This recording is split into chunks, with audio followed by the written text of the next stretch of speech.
I felt a funeral in my brain। यह Emily Elizabeth Dickinson की 280वीं कविता है।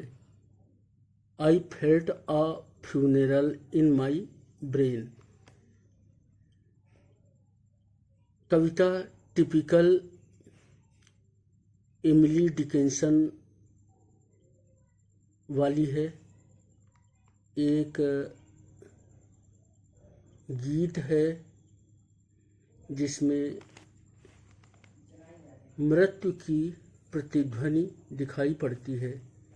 I felt a funeral in my brain and mourners to and fro kept trading till it seemed that sense was breaking through, and when they all were seated, a service like a drum kept beating till I thought my mind was going numb.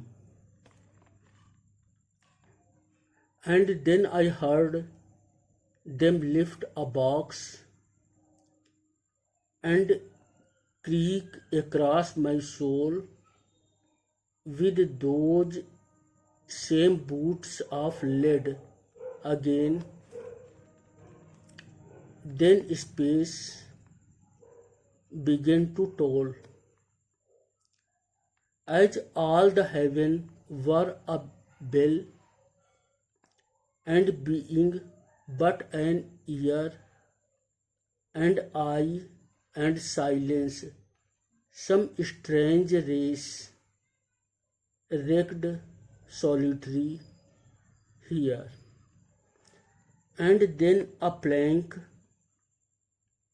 in region broke, and I dropped down and hit a word at every plunge and finished knowing then। तो यह जो कविता है या जो Dickinson की कविताएं होती हैं उनमें डैशेस का बहुत ज़्यादा उपयोग होता है। इस कविता में भी डैशेस का उपयोग है।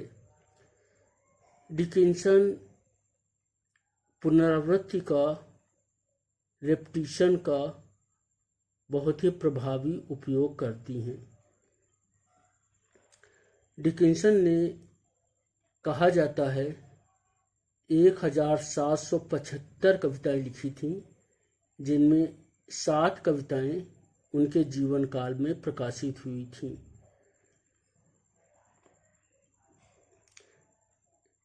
आप इस कविता को ध्यान से देखें और डिकिंसन के बारे में कुछ महत्वपूर्ण तथ्य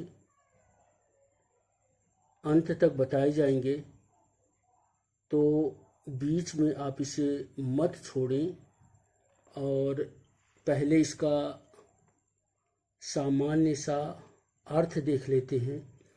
उसके बाद थोड़ी गहराई में और देखेंगे और अंत तक डिकिंसन के बारे में कुछ बेहद महत्वपूर्ण तथ्यों का अध्ययन करेंगे। आई felt a funeral in my brain.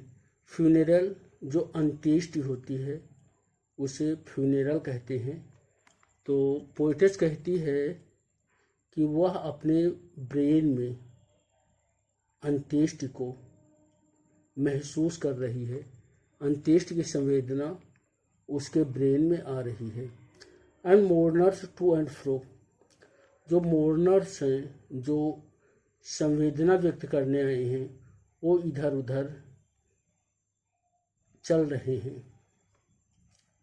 Keep treading till it seemed that sense was breaking through.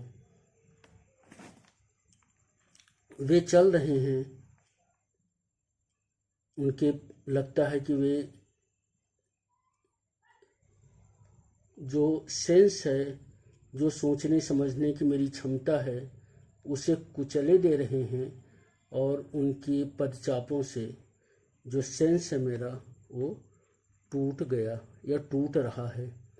And when they all were seated, और जब वे सभी बैठ गए, जो विलाप करने आए थे, जो शोक मनाने आए थे, वे सभी बैठ गए। A service like a drum kept beating beating till I thought, तो एक ड्रम बजता जा रहा था, बजता जा रहा था, जब तक कि मैंने सोचा। My mind was going numb, और मेरा दिमाग शून्य होता जा रहा था। And then I heard them lift a box, तभी मुझे सुनाई पड़ा कि उन्होंने उस बॉक्स को, उस कॉफिन बॉक्स को, शव पेटिका को उठाया। And creak across my soul with those same boots of lead again, उनके जो जूते थे वे बहुत ही भारी थे, उनके जो पदचाप थे बहुत ही भारी थे। और जब वो बॉक्स को लेकर चले तो मेरी आत्मा पर उसका असर हुआ।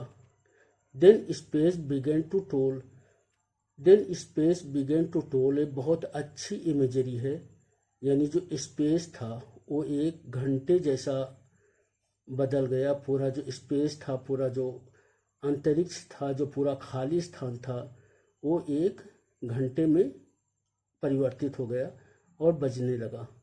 As all the heaven were a bell, सारा आकाश क्या था वो घंटे में बदल गया था, सारा स्पेस घंटे में बदल गया था। And being but an ear, being अस्तित्व, और मैं अपने सारे अस्तित्व के साथ एक, जैसे एक कान हो, यानी एक श्रवण इंद्रिय में मैं बदल गया था या बदल गई थी। And being but an ear, अस्तित्व एक ईयर में बदल गया था, कान में बदल गया था। And I and silence some strange race, जो मौन था और मुझ में एक विचित्र सी रेस थी, एक दौड़ थी। रेग्ड सॉलिटरी हियर, और यहाँ मैं अकेला, एकाकीपन में, क्योंकि जब साइलेंस, मैं और साइलेंस यानी मैं और मौन, यानी जो पोएटिस है वो अपने को बहुत ही एकाकी महसूस कर रही है। रेग्ड सॉलिटरी हियर, और यहाँ पर टूट गई। And then a plank in reason broke, reason का एक हिस्सा, एक भाग, एक पटरा टूटा। And I dropped down and down, और मैं नीचे गिरने लगी, नीचे गिरने लगी। And hit a world at every plunge and finished knowing then, और उस पृथ्वी से टकराई, दुनिया से टकराई, और मेरा जानना समाप्त हो गया। उसके पश्चात फिर कविता रुक जाती है। तो एक कविता की सामान्य सा एक अनुवाद सा है, यद्यपि किसी भी कविता का कोई अनुवाद नहीं हो सकता है, क्योंकि कविता एक अनुभूतियों की चीज़ होती है। और एमिली डिकिंसन की कविताएं तो अनुभूतियों से भरी पड़ी हैं। इनके बारे में थोड़ा सा और ज़्यादा अध्ययन करते हैं।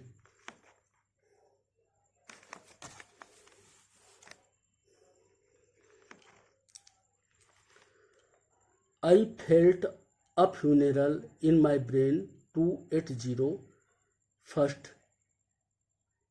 Felt a funeral in my brain. I felt a funeral in my brain.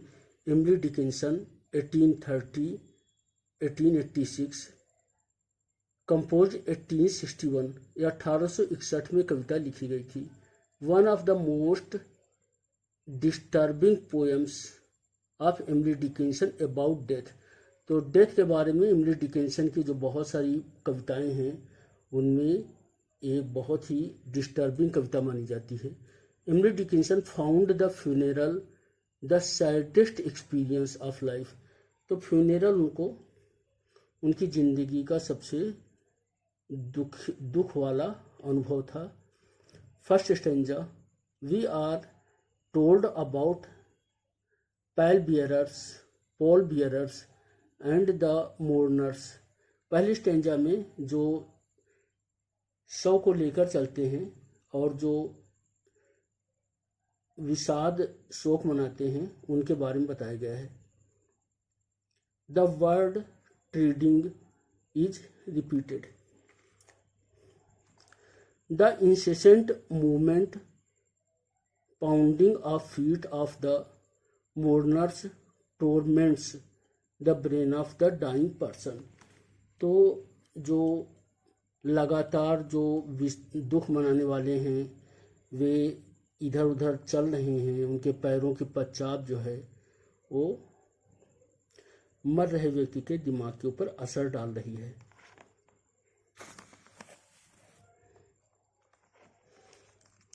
Second stanza, we have a deep in the mind of the dead person. तो यहाँ जो मृत व्यक्ति है उसके दिमाग में झांका गया है। Heavy beating of drums become oppressive. जो ड्रम बजाया जा रहा है उसकी जो ध्वनि है वो कष्टदायक हो रही है। The repetition of the word beating. Third stanza, scene of burial, दफनाने का दृश्य। Drum beating, then space began to toll.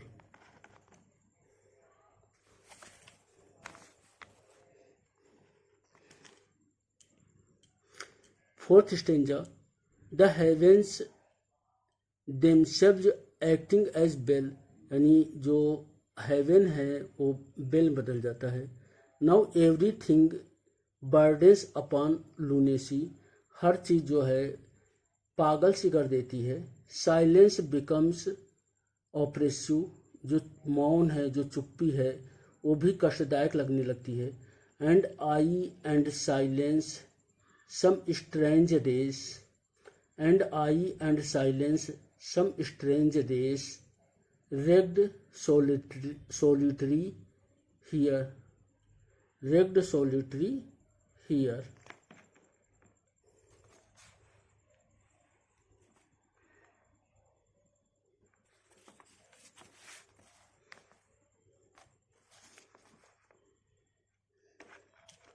Fifth stanza,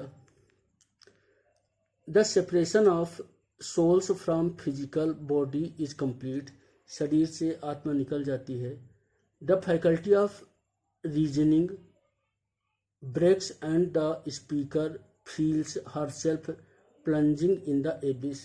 सोचने की क्षमता खत्म हो जाती है और जो स्पीकर है, जो वक्ता है, एबिस यानी अंतहीन गर्त में वो जा रहा होता है। And then a plank in reason broke and I dropped down and hit a world at every plunge and this said knowing then. तो ये एमिली डिकिंसन की एक महत्वपूर्ण लिरिक पोयम था। एमिली डिकिंसन के पापा का नाम एडवर्ड डिकिंसन था, जिनको एमिली बहुत पसंद करती थी। जबकि एमिली एलिजाबेथ डिकिंसन उनका पूरा नाम था। उनकी मम्मी भी एमिली डिकिंसन थी, यानी उनकी मम्मी का नाम में भी एमिली आता है। बस थोड़ा सा उनकी मम्मी और एमिली डिकिंसन के नाम में एक थोड़ा सा अंतर था।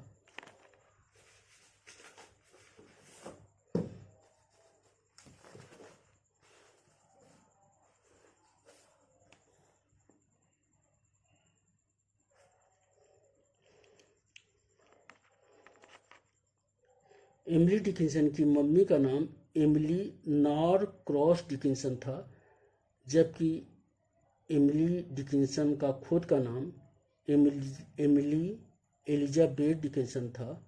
आपने इसे ध्यान से सुना। धन्यवाद। Thank you.